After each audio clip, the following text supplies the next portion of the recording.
All right, let's get into one of the most bizarre and frankly disturbing criminal cases in recent memory. This is a story about fringe beliefs, money, and a trail of bodies that left pretty much everyone asking, how on earth could this have happened?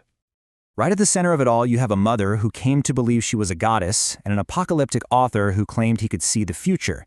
And around them, a series of mysterious deaths that all pointed right back in their direction.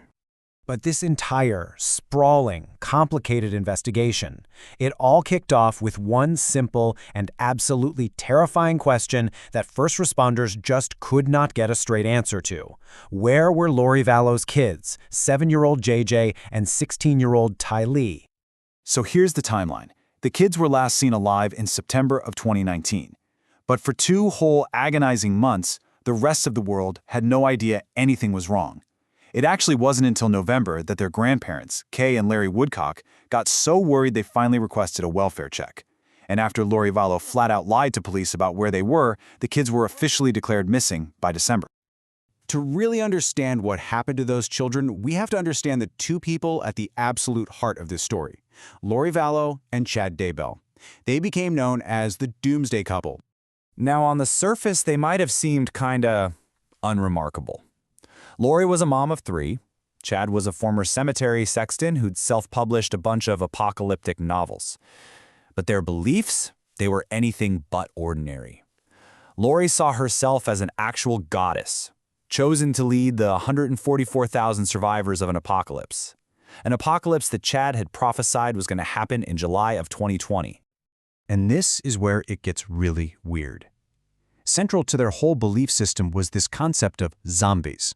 Now, we're not talking about The Walking Dead here. For them, a zombie was a person whose original soul had left their body and been replaced by a dark one. And this belief had a terrifyingly simple logic to it, a logic that prosecutors argued was the key to this entire case. According to testimony from people who used to be their friends, Lori and Chad believed the only way to free a person from that dark spirit was to kill their physical body. And look, this wasn't just one bizarre idea in a vacuum. They'd built a complete alternate reality with its own set of rules. They would rate people on a light or dark scale, they believed they'd lived past lives together, and they even performed rituals they called castings to try and drive out evil spirits. It's really classic cult behavior. You create this us versus them world, where the normal rules just don't apply anymore. And these beliefs, they didn't just exist in their heads. Long before JJ and Tylee went missing, a really disturbing pattern of suspicious deaths started to form around this couple. I mean, just look at how fast everything escalated. In July 2019, Lori's estranged husband, Charles Vallow, gets shot and killed by her brother, Alex Cox, who claims it was self-defense. Then, in early October, someone in a Jeep that was registered to Charles tries to shoot Lori's nephew-in-law. And just 2 weeks after that, Chad's wife, Tammy, who was seemingly perfectly healthy, just dies in her sleep. So what's the common thread here? What's the thing that connects Charles Vallow and Tammy Daybell? Well, both Lori and Chad had told their inner circle that their spouses had been possessed, that they had become zombies. It's a chillingly convenient justification, right? In their minds, they weren't just committing murder, they were performing some kind of spiritual duty. But was it really just about spiritual purity? Of course not. You also have to follow the money. Charles Vallow had a $1 million life insurance policy. And get this, he was so disturbed by Lori's behavior that just before he was killed, he changed the beneficiary from Lori to his sister. He knew something was terribly wrong. Chad Daybell, on the other hand, well, he successfully cashed in. After his wife Tammy died, a death for which he conveniently refused an autopsy, he collected $430,000 from her life insurance. And just 2 weeks after Tammy was buried, he and Lori were getting married on a beach in Hawaii, spending that money. And all this brings us right back to the missing children. After months of lies and evasion from Lori and Chad, the 9-month search for JJ and Tylee finally came to a horrifying end. The key, it turns out, was technology. Investigators got a hold of the cell phone data from Lori's brother, Alex Cox. Yep, the same guy who shot Charles Vallow, and that data placed him on Chad Daybell's property on 2 very specific dates. The day after Tylee was last seen, and the morning JJ disappeared. That gave them their target.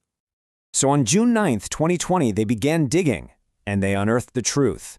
Tylee's remains were found burned, dismembered, and buried in the pet cemetery on the property. JJ, still in his pajamas, was found wrapped in plastic and bound with duct tape. He'd been asphyxiated. And the final, devastating piece of the puzzle? Lori had told friends that her own children had become zombies too. What followed from there was a series of trials that finally brought some measure of justice for all of the victims. In their Maine, Idaho trial, both were held accountable for the murders of Tylee, JJ, and Chad's first wife, Tammy. Lori Vallow was found guilty and sentenced to life in prison with absolutely no chance of parole. Chad Daybell was also found guilty on all counts, and for him, the sentence was death. But the accountability didn't stop there. Lori was then extradited to Arizona to face justice for what she did before the kids' murders. And there, she was convicted of conspiring to murder her fourth husband, Charles Vallow, and for the attempted murder of Brandon Boudreaux.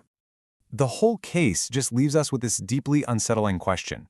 I mean, it's a tragic story of murder and manipulation, where greed was basically wrapped up in the language of prophecy. But at its core, it really forces you to ask, how does a system of belief, something that's supposed to provide answers and comfort, get so twisted that it ends up as a justification for killing your own kids?